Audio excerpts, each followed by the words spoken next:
Hola, bienvenidos a mi primer podcast. Esta es la actividad 7 de la experiencia educativa Aplicaciones Web para el Aprendizaje de la Universidad Veracruzana. Esta actividad tiene como nombre el uso de las aplicaciones web desde un enfoque educativo y la construcción de un podcast. ¿Cuáles consideras que son los beneficios de un podcast educativo? Este nos brinda destacadas mejoras en el proceso de enseñanza-aprendizaje, especialmente de que los estudiantes pueden tener un mayor control sobre su propia información y lograr una experiencia enriquecedora.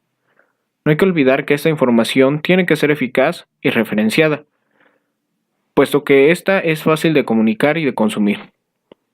Otra de las ventajas son las cognitivas, generan que las competencias de los estudiantes en comunicación y relación personal, aprendizaje colaborativo, así como la interpretación, análisis, selección y difusión de contenidos, sea mejor. Otra de las ventajas son las implicaciones al estudiante, pues favorecen el aprendizaje autónomo. También contribuye a que el estudiante planifique su trabajo, dada su facilidad para la escucha fuera del aula en tiempos de ocio.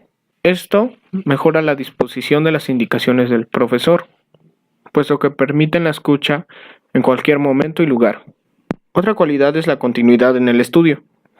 La continuidad del estudiante a gestionar y utilizar sus contenidos con cierta regularidad, además de la comprensión. El podcast facilita la comprensión de determinados contenidos y refuerza el aprendizaje. ¿Cuáles son las características de la web profunda? El contenido de Internet que no forma parte de la Internet superficial, es decir, las páginas indexadas por las redes de los motores de búsqueda de la red, son la web profunda. La mayor parte de la información encontrada en la Internet profunda está en sitios generados dinámicamente para que los motores de búsqueda tradicionales les sea difícil hallarla. La web profunda se clasifica en 4 secciones. Esto por Sherman y Price en su artículo The Invisible Web Uncovered Sources Search Engines Can See. La primera es la web opaca. Esta consiste en archivos que pueden pero no están indexados en los motores de búsqueda. La segunda sería la web privada. Esta consiste en páginas web técnicamente indexadas que han sido excluidas de los motores de búsqueda. La cuarta sería la web propietaria. Estas son accesibles a las personas que estén de acuerdo con los términos de visualización de los contenidos y cuentan con una restricción, ya sea por una solicitud de registro o por un mecanismo de pago y de suscripción. La cuarta y última sería la web realmente invisible. Esto significa que hay razones técnicas por las cuales los motores de búsqueda no pueden indexarlas al material de dichas páginas. Por ejemplo, algunos archivos cifrados o comprimidos, en la mayoría de los casos, los motores de búsqueda no pueden indexarlos y los omiten a propósito. ¿Cuáles son las características de la web superficial? Es la denominada información en la que podemos acceder cómodamente a través de los buscadores convencionales, ya que esta información está indexada por los boots de estos buscadores. Es la información a la que normalmente accedemos la mayoría de los usuarios de la red, y esta presenta un porcentaje muy pequeño de la información disponible en todo el Internet. Sus características es que la información no está contenida en una base de datos. La información es de libre acceso. Para ella no se requiere un registro. Y las páginas web son estáticas con una URL fija. ¿Cuáles son las características de la web 2.0? Web 2.0 es un término que se refiere a las páginas World Wide Web que hacen énfasis en el tipo de contenido generado por usuario, usabilidad. El término Web 2.0 fue popularizado por Tim O'Reilly y Dale Dougherty a finales del 2004, a pesar de haber sido inventado por Terzi Dinnucci en 1999. La web 2.0 permite a los usuarios interactuar y colaborar con cada uno de los diálogos de social media, como creadores de contenido generado por usuarios en una comunidad virtual, a diferencia de la primera generación de la web. Esta solo permitía visualizar pasivamente el contenido de una página. La web 2.0 incluye redes sociales, blogs, sitios para compartir videos, aplicaciones web, plataformas colaborativas de consumo, etc. ¿Cuáles son las características de la web 3.0? La web 3.0 está relacionada a lo que se conoce como web semántica. Los usuarios y los equipos de este marco pueden interactuar con la red mediante un lenguaje natural, interpretado por el software.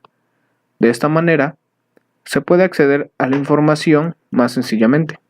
La web 3.0 está relacionada con la inteligencia artificial. Los sitios web incluso pueden tener la capacidad de conectarse entre sí de acuerdo a los intereses del usuario. Las características de la web 3.0 son la inteligencia, pues pretende crear un método para clasificar las páginas del sistema, etiquetando cada una de ellas y permitiendo a los buscadores encontrar la información en la red. La web aprenderá del resultado de la búsqueda para próximas operaciones. Sociabilidad. Las comunidades sociales se hacen más exclusivas y complejas. Por ello crecen las redes sociales y el número de formas en que se conectan a sus miembros. La rapidez. La transmisión del video en la red y el nacimiento de los portados dedicados a esta tarea son posibles gracias a la rapidez de las conexiones de los usuarios. Apertura. Los estándares y las licencias Creative Commons se han convertido en habituales en Internet. La información se distribuye libremente por la web, impidiendo que un solo dueño se apropie de ella. La ubicuidad. Los computadores personales se van volviendo obsoletos debido a la multifuncionalidad de los teléfonos móviles y otros dispositivos. El alcance de las redes inalámbricas y de telefonía de última generación se multiplica, ampliando la cobertura de la red. Facilidad. Las nuevas tendencias de diseño buscan estándares hacia una web más homogénea en sus funciones y fácil de reconocer, además de crear espacios que el usuario pueda configurar a su gusto. Distribución. Los programas y la información se convierten en pequeñas piezas distribuidas por la web, capaces de trabajar conjuntamente. La web se convierte en un espacio ejecutable a modo de un computador universal. ¿Cuáles son las características de la web 4.0? La web 4.0 propone un nuevo modelo de interacción con el usuario más completo y personalizado. Actualmente las formas que tiene un usuario de interactuar con la web son muy limitadas. La web, cuyo objetivo primordial será al unir las inteligencias donde tanto las personas como las cosas se comunican entre sí para generar la toma de decisiones. Una parte fundamental del Internet son los buscadores. Con el tiempo hemos ido aprendiendo su funcionamiento y nos adaptamos a sus limitaciones. Principalmente su limitación de no hablar el mismo lenguaje que el usuario. Características de la web 4.0. Uso de gafas especiales, diálogo natural y en línea con agente virtual inteligente, web 4.0 integrada en los vehículos y en los nuevos productos. ¿Existirán implantes neuronales con acceso directo a la red? ¿Los ordenadores tendrán una gran potencia de procesos? ¿Qué aplicaciones web son útiles para tu aprendizaje y por qué? Las aplicaciones web que más son útiles para mí son las que me permiten desarrollar y compartir los proyectos que desarrollo, como lo son herramientas de almacenamiento en la nube, correo electrónico, sistemas de almacenamiento de la nube de los programas como SketchUp, Maya, AutoCAD, que permiten vincular tus proyectos y poder descargarlos o modificarlos en equipos remotos, como tablet o celulares. además de las aplicaciones que permiten generar infografías, videos, edición de fotografías o carteles que promueven la publicidad de los productos a los clientes potenciales, como lo son GIMP, Aviary, Infogram, Adobe Premiere o Adobe Illustrator. Por otra parte, las aplicaciones como motores de búsqueda y los programas como la paquetería de Office y las herramientas básicas de los ordenadores que usamos día a día. En conclusión, esta entrevista nos da a conocer las diferencias de la evolución de la web, conociendo cuáles son las características con las que cuentan y lo que podemos hacer con ella, tomando en cuenta también lo importante que es el podcast, gracias a la facilidad de transmisión y el apoyo al aprendizaje continuo.